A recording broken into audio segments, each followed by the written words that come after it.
It's the ankle herd round the world. Duke needs Cooper Flagg or they will not win the national championship. We need the squad. You're talking ball with the ACC squad, sponsored by Game Time. From Florida State to North Carolina, from Syracuse to Miami, and from NC State to California, it's the local experts of the Locked On Podcast Network, bringing you scoops, breakdowns, and the most comprehensive preview of the upcoming ACC weekend. Hang on, it could get loud, it could get heated, and it will definitely be fun. Squad up, you're part of the ACC squad. Hey there, what's up? It's Wednesday, March 19th, March Madness Eve 2025. Welcome into the ACC Squad Show. I'm your host today, Isaac Shade, filling in as best I can for our guy, Alex Dono. Joining today are the co-hosts of Locked On Wolfpack, Kenton Gibbs and Grayson Boone, and we got our guy, Jackson Holzer from Locked On Syracuse, and the main man, Jarvis Davis, behind the scenes doing all that great work. Man, you are joining us at the place to get your ACC news every single day of the week. It's all part of the Locked On Podcast Network. We want to thank you for making us your first watch or listen. Special shout out to all the everydayers that are here with us. Look, we got to timestamp this thing, folks, because we are recording before North Carolina plays San Diego State on Tuesday evening in the play-in round. But of course, we're going to have to talk about Carolina's inclusion in this dance at all. We'll get to that. We'll talk Louisville being perhaps the most improperly seeded team in the tournament. Clemson working to overcome Dylan Hunter's broken hand. We're going to make some picks and all that. But boys, we cannot start anywhere else than in Durham, North Carolina, where not only does Malik Brown have his shoulder jacked up again, but obviously Cooper Flagg and that foot heard around the world. We got to talk about it. Here's the first question I want to start with. Is there any world in which you would risk putting Cooper Flagg on the floor on Friday against the 16 seed? Well, from whose perspective am I talking? If I'm talking from Jon Scheyer's perspective, get your tail out there, man, and get warmed up. Let's get you about a good 8 minutes, 8 to 10 minutes. Just get your little light cardio out there, put up some Tony Snell numbers, and but you just get a little bit of effort and intensity out there and keep it pushing. If I am him, if I'm Cooper, hey, bro, I'm good. I'll see y'all in the round of 32, maybe. I mean, no guarantees there, but I might see y'all in the round of 32. Y'all boys be safe. It just depends on who you're looking at this from, because, again, to me, Cooper doesn't really have a reason to come back and do anything. But as Jon Scheyer, if I'm saying I'm the head coach, I want my team gelling by the time we get to the Sweet 16 and we're seeing some powerhouses, then, yeah, that's a very different situation. Grayson, you're muted down there, Grayson. You're muted. Jon Scheyer cut my mic. Sorry. It's probably a good thing that we're not asking this question to either Virginia or Purdue because they've had trouble in the past with the 16 seed. I don't think Duke falls in that same category. I do believe they can get away with not playing Cooper Flagg in the opening round. They have been dominant, so dominant, in fact, that I'd be comfortable if I were Jon Scheyer, not having to run Cooper Flagg out there, risk further injury. I don't necessarily hate the idea of like a pitch count, so to speak. Maybe play him 5 to 10 minutes, see if he can wiggle it around, get it loose. But I would not force anything that doesn't need to be forced against the winner of American or Mount St. Mary's. Yeah. Jackson, what you got? It comes down to two factors for me. Number one, to what degree is he hurt? So is he 75% healthy? Is he 90% healthy? Is he 99%? Right? That matters. Is he only at 50%? And the second question really is, can he hurt the injury any worse? If he goes on the floor, obviously injuries can happen no matter what, but for this specific injury, can he make it worse by being on the floor? That being said, I think all things being equal, you probably don't want to risk him not playing just because a 1 seed, they can lose in the round of 64. It has happened. It most likely won't happen. I like the idea of Cooper Flagg maybe playing 10 minutes. Well, let's not pretend. Play 10 minutes, get your conditioning okay, and if Duke is up by 30, then take him out. Don't play him for the rest of the game. Let's not pretend like this team hasn't just done something already without him. They just won the ACC tournament without Cooper Flagg or Malik Brown. Purdue was a 1 seed, and Virginia was a 1 seed, and they lost to 16 seeds. I mean, Purdue lost to Fairleigh Dickinson, who shouldn't have even been in the tournament. But here's the thing. That's twice in the entire history of 1 versus 60. That's like saying, I'm never going to fly again because that one plane fell out of however many million. You know what I'm saying? Like, I get it. I hear you, GB. I hear you, Jackson, right? But I just can't get on. Here's the thing that I like as well. Duke has managed the relation of information really well on this thing. It is not a situation like Kenyon Martin and Cincinnati those years ago, where he was hurt in the conference tournament.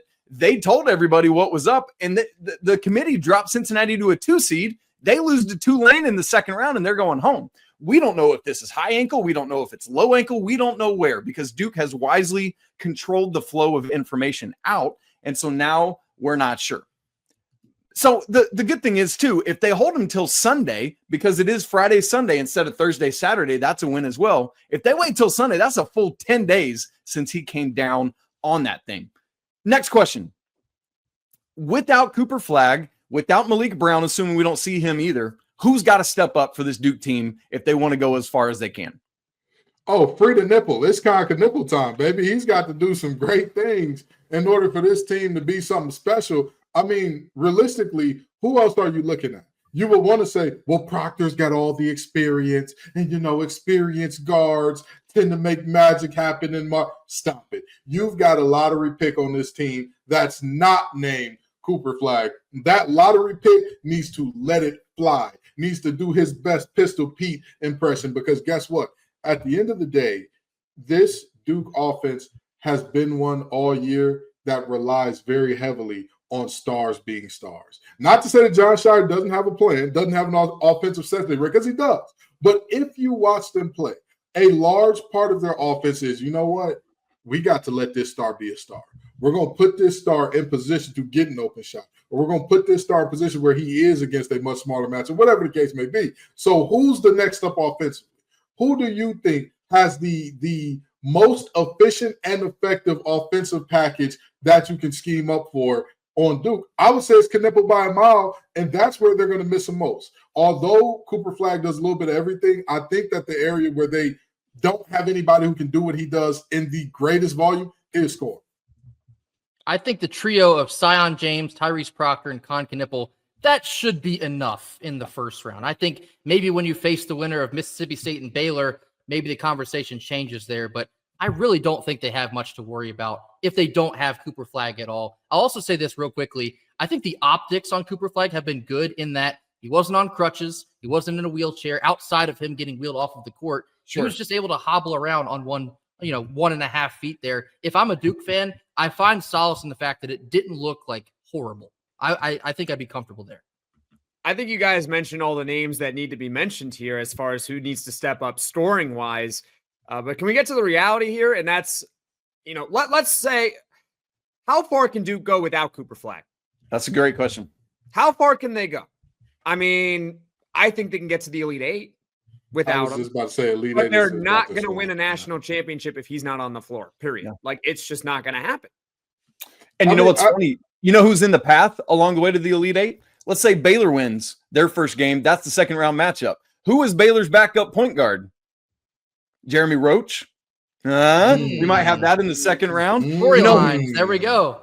You know who might be waiting in the Sweet 16? Arizona and Caleb Love. I mean, we got all sorts of good intrigue there. And then we might get back to Duke and Alabama in that potential Elite Eight matchup that you guys are talking about. They've got a big injury of their own potentially with Grant Nelson. We got to watch out for his knee. But, man, this thing is rife with storylines. But back to Jackson's question. So where are we all at with that? How far can they go? Keeping in mind that it seems like Malik Brown, I think Malik Brown's situation is worse than Cooper's. I don't think we're going to see Malik Brown. Yeah, I don't think we're going to see Malik Brown, but I think they have enough to win a championship with Malik Brown if everything from around the 32 forward goes well in terms of health. I really and truly do. Don't get me wrong. The defensive side of the ball is important. One of the most underrated parts of Cooper Flagg's game, the way that he uses his length as a help side defender.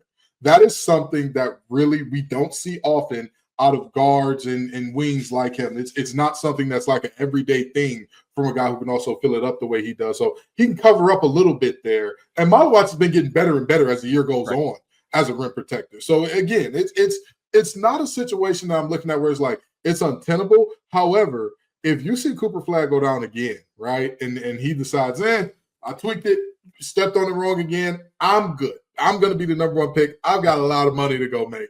I'll pass. I don't see this team getting past the Elite Eight. I really and truly don't see that happening. I think the Elite Eight is probably the same doorstep, so I agree with Kenton. My question is, who do you think is the biggest threat to Duke in this region, with or without Cooper Flagg? Is it Alabama? Is it BYU? Is it Baylor, perhaps, in the route of 32? What are we thinking? I think it's Bama. I think Arizona and Bama are like neck and neck, but I'd probably go with Arizona as a 1B. I'm with you. Yep, absolutely. I mean, BYU, to your great point, GB, BYU's been playing really good basketball lately. They're hot. Baylor does have some stuff. I mean, they've got Omir, who played against Duke a lot. They've got Roach, who, again, literally started for this team and is now somehow a backup at Baylor. That's bananas to me. They've got Rob Wright as their starting guard. So we'll watch all of that. But Alabama, just with I'm with you there with all the pace and stuff they do play. That's the number one scoring offense in the entire nation, number one in adjusted tempo. Crazy stuff. Let's assume. And the only way to beat a team with length like Duke, you got to run them off the floor. So that's obviously why Alabama is going to be your toughest matchup, because you cannot play twin towers. You cannot play multiple bigs against a squad like Alabama and think you're all right. They'll run you out the gym quickly. Yeah. So let's assume Cooper Flagg's good, which I think he's going to be from everything we've heard from John Shire. Didn't they already say like they think he's going to be back for the round of 64, or were they just playing politics with trying to get a 1 seed? Indirectly. Yes, exactly. All of that is probably a yes, Jackson, if we're being honest. How far do you let's make a pick on Duke. Where do they win the whole thing, or do they lose? And if so, where? So I picked them to win the national championship. I'm going to assume that Cooper Flagg is healthy. And if he's not healthy, their ceiling is the Elite Eight. Okay. I don't get them. They're just not. I don't see it. How can they go to the Final Four without the best player maybe in college basketball? Because everyone behind him they're all really good. Is a top 10 roster as well. Yeah, they're all really good, but so's everyone else. Yep. KG, great. What you got? I think ceiling with Cooper's Final Four, ceiling without is Elite Eight. Okay. I think Barnes and boys this is their year. I really do feel like this is Tennessee's year. Old Rocky Top is going to get it done. Ooh. And I think that if Duke meets them in the Final Four, that team is too deep. And you know the thing that's always weird about Tennessee that nobody ever tracks? Why the hell do they have so many lefties? Why do they always have multiple lefties that are just so unorthodox and throw you off your game? So I think that they're ceiling Final Four with them healthy. Without round of 32, they could lose to Baylor. I've got him healthy. I've got them losing to Auburn in the national championship, a rematch from the ACC SEC earlier this season. I'm with you guys, though. Without Cooper Flagg, they fall to Bama in the Elite Eight. That's where I'm at. All right. We got to talk about Louisville, who criminally has been given an 8 seed. What a turnaround this year for Pat Kelsey. And can Clemson knock off McNeese even without Dylan Hunter? Can his brother bring things home? We'll talk about that all coming up in just a second. Right after I tell you about Upwork. Y'all, look, scaling your business requires the right expertise at the right time. With Upwork, you can find specialized freelancers in marketing, development, design, and more.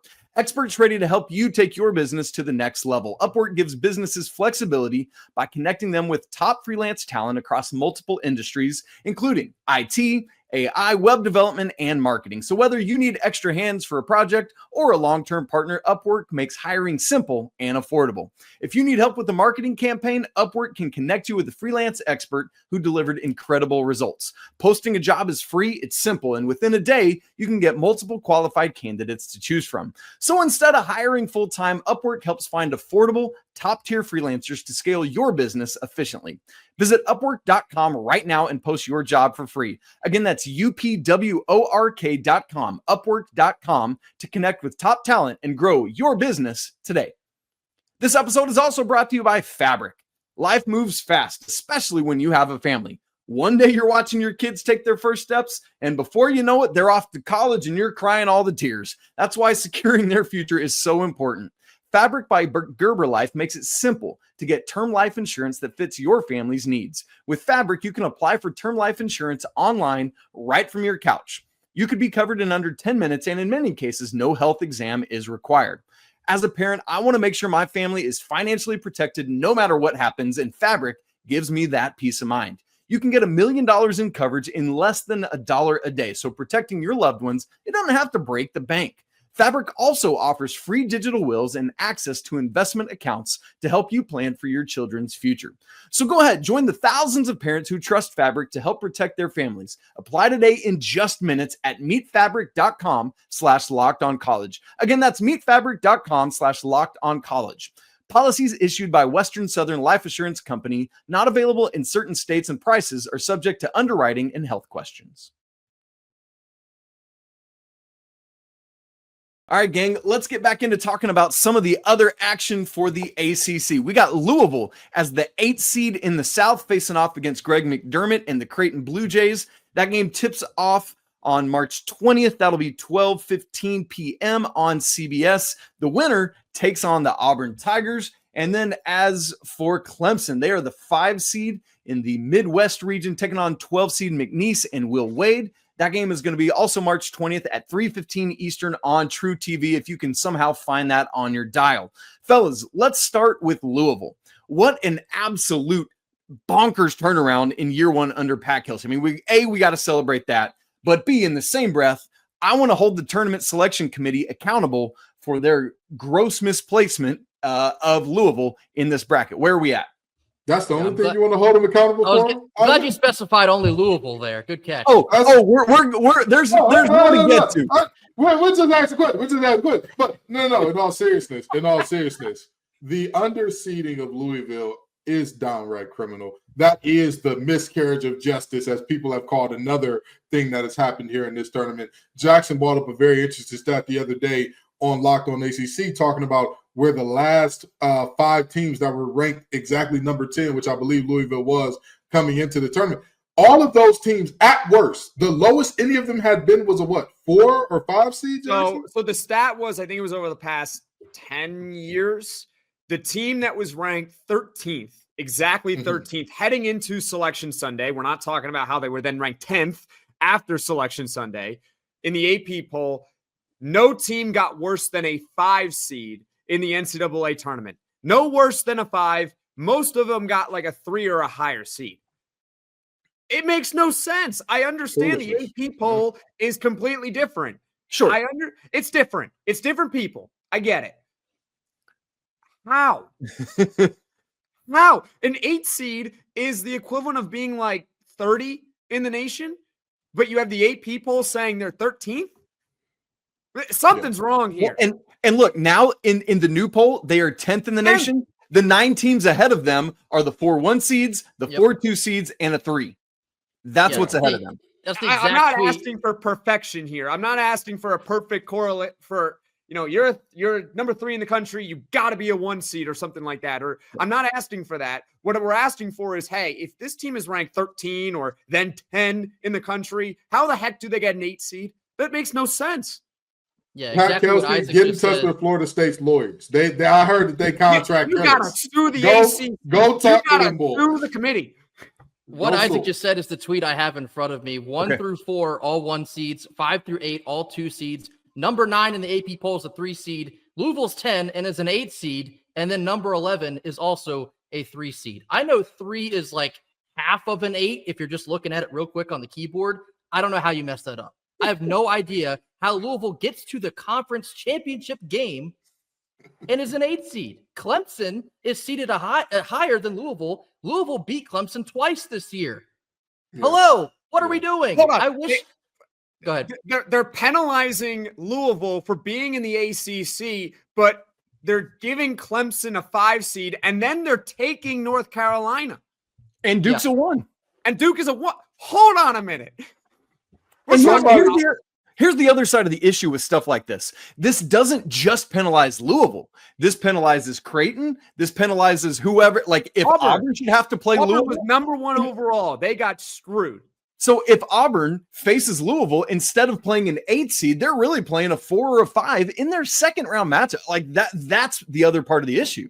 Somebody on this committee has been dabbling in some nefarious endeavors, because turning a 4 into a 9 is not a good thing. That's not a good thing for regular people. If you understood that, you didn't understand that. But in all seriousness, this is one of the worst seedings that I've seen here. And again, for everybody outraged about UNC getting in, this was the actual crime. This was the actual thing that everybody should be standing and screaming and shouting, oh, there's no way this can happen. Because again, me, Dono, Isaac, Jackson, JJ, Dalton, Grayson, everybody have been win your damn games. We have said that for forever. If you win your damn games, we don't care if you're on the bubble and you get left off. You know why? Because if you're on the bubble, you didn't win your damn games, now did you? We don't care if you're, we almost got into the college football playoff, but we're in the wrong league.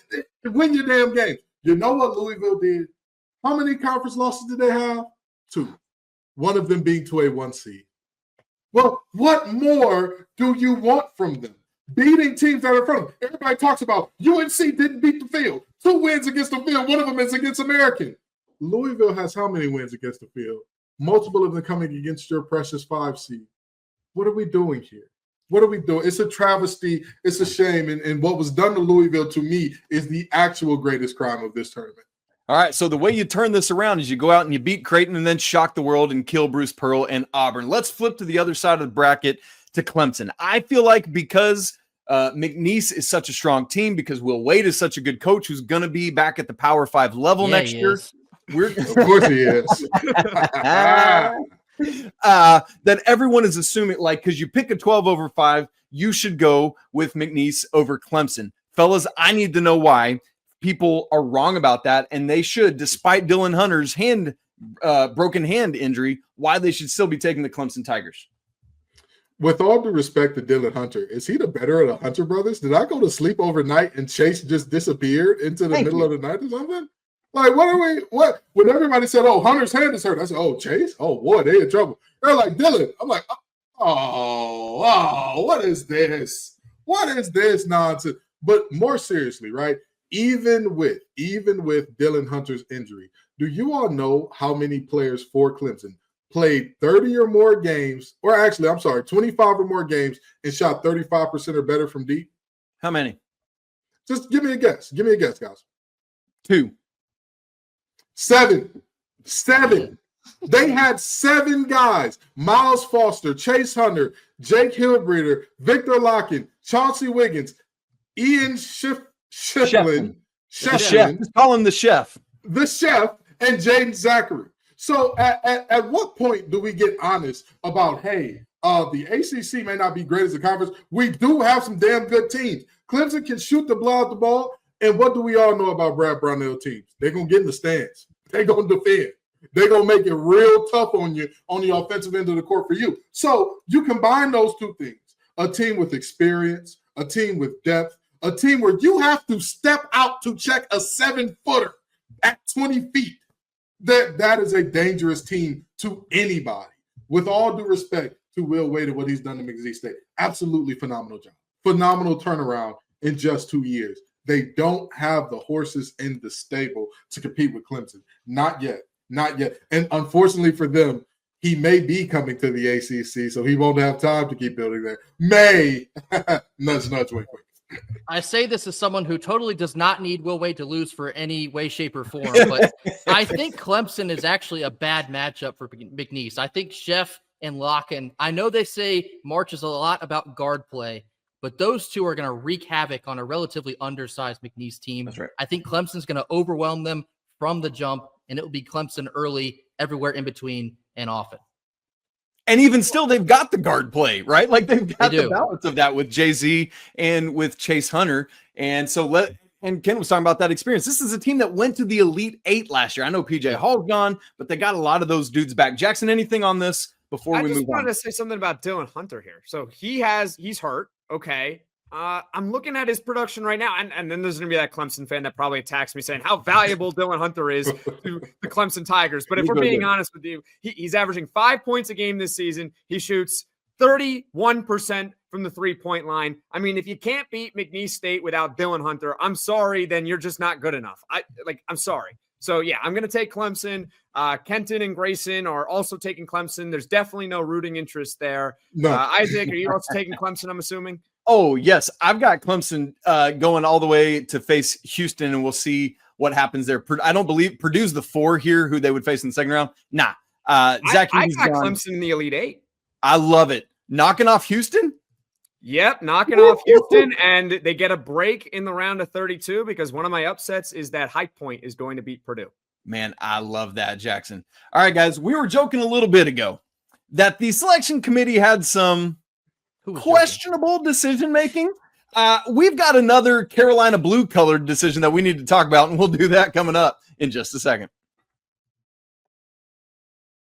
Right after I tell you about Monarch Money. Hey, you ever check your bank account and wonder, where'd all my money go? Well, between dining out, online shopping, and entertainment, man, it's easy to lose track of it all. That's where Monarch Money comes in. Your personal CFO giving you full visibility and control over your finances. Monarch Money isn't just a budgeting app, it's a complete financial command center.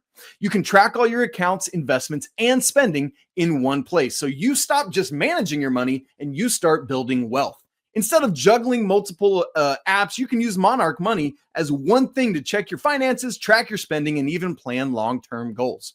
My wife and I, we always want to make sure that we're on the same page when it comes to finances. And thankfully, Monarch Money, managing money with your partner is smoother than ever. And you can track shared and personal accounts, set goals, and stay on the same page without the stress. So go ahead, take control of your finances with Monarch Money. Use code LOCKEDONCollege at monarchmoney.com for 50% off your first year.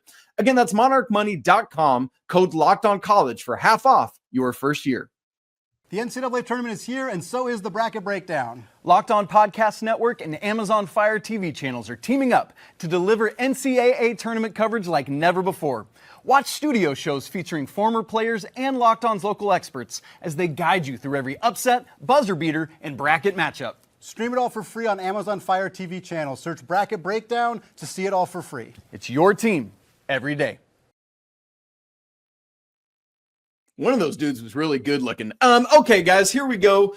On Sunday, the expectation was that the ACC would only get 3 teams into the NCAA tournament, and then complete lack of suspense because in the first region, it was announced that the North Carolina Tar Heels, the team, oh, by the way, of selection committee chair Bubba Cunningham, were in the tournament in a play-in game that happened last night. Again, we don't know the results of that game as we record this thing, fellas. Miscarriage of justice, as West Virginia has alleged, or is this the right call by the selection committee? I want to know one question and one question only. Since when did quad 1 wins become the gold standard of like, hey, you can't get into the tournament if you don't have these, and if you do have them, everything else be damned? Like the committee is not even the committee. Let me not even blame the committee. The people reacting to the committee have done me a grave disservice. And I, too, am joining into Drake's UMG lawsuit because I need restitution from the media for making me defend the Tar Heels on a Sunday, the holiest day, the Sabbath, when I should be resting and praising he who is, was, and yet coming. I had to sit here and defend the Tar Heels because, again, people are acting like by every single metric outside of quad 1 wins, this team was not in by a mile. Like, what are we doing here, man? Again, to sit here and get all dignified about this, to see Stephen A. and Shannon Sharp, who have not talked about college basketball at all this season, talking about this, I'm just like, what the hell are y'all doing?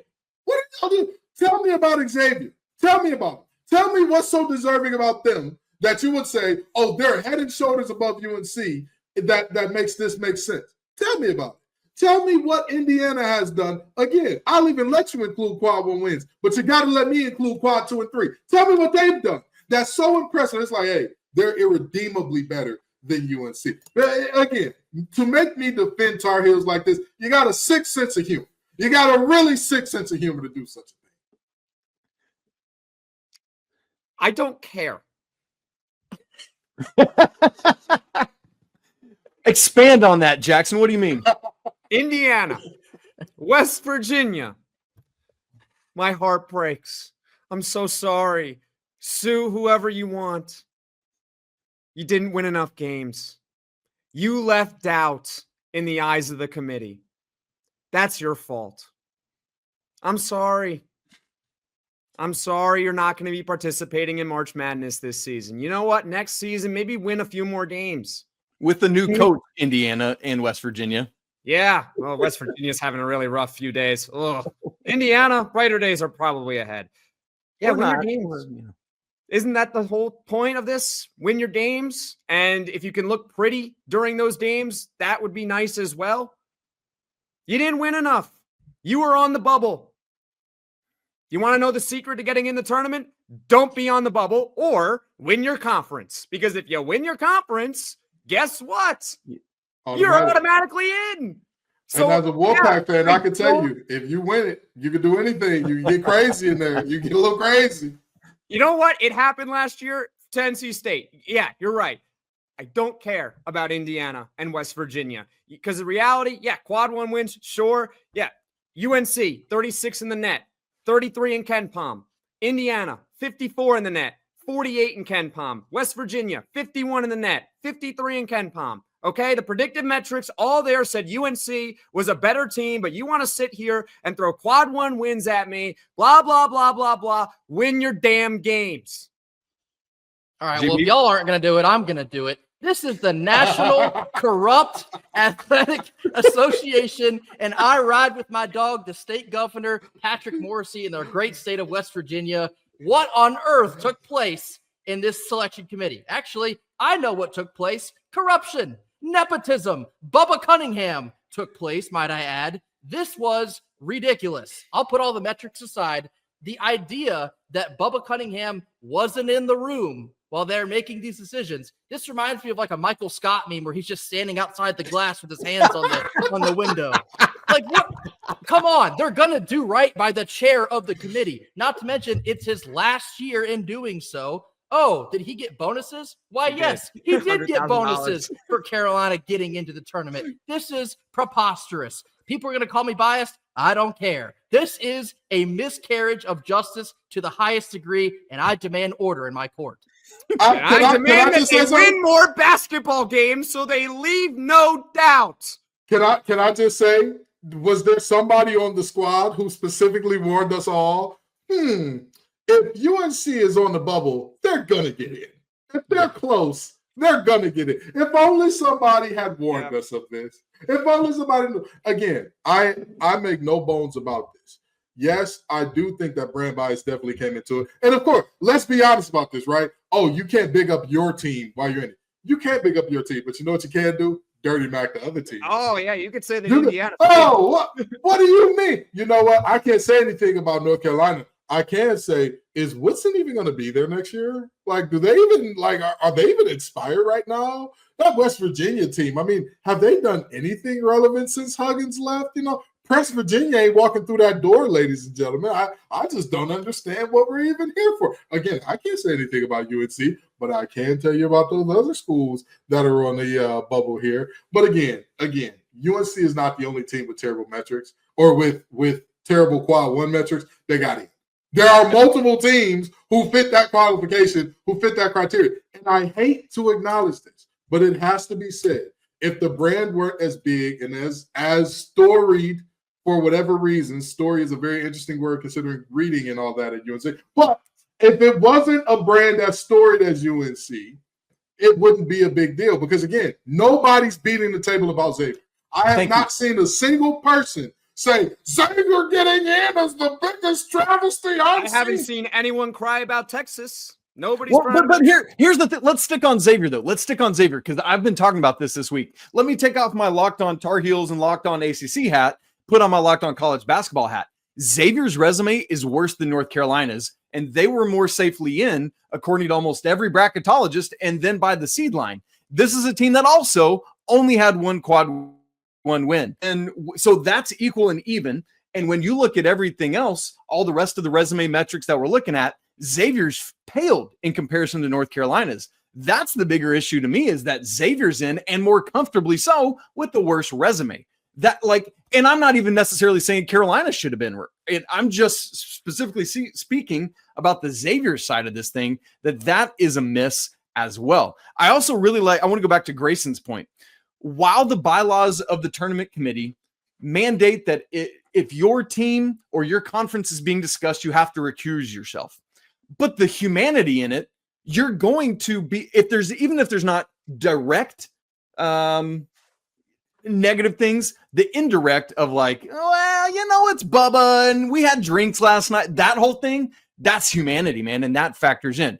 And my one thing that we probably need to talk about at some point, I don't know about today, is the fact that the committee is entirely made up of ADs and conference commissioners. And from time to time, you're going to have conflict of interest like this. Whereas if we got independent third-party people like college basketball media or others to at least be part of this, it would help steer away at least from some of the issues there. It wouldn't clean it all up, but it would help a little bit.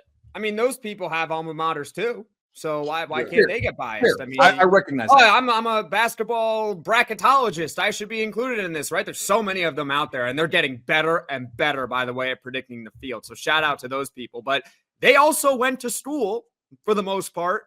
So even if you do include them in the room, I mean, one person could be from North Carolina and go to the school. So no matter what, there's always going to be some sort of bias when making these sort of selections. But also, can I let everyone in on a little secret about all these teams? I'm going to let you in on a little secret, okay?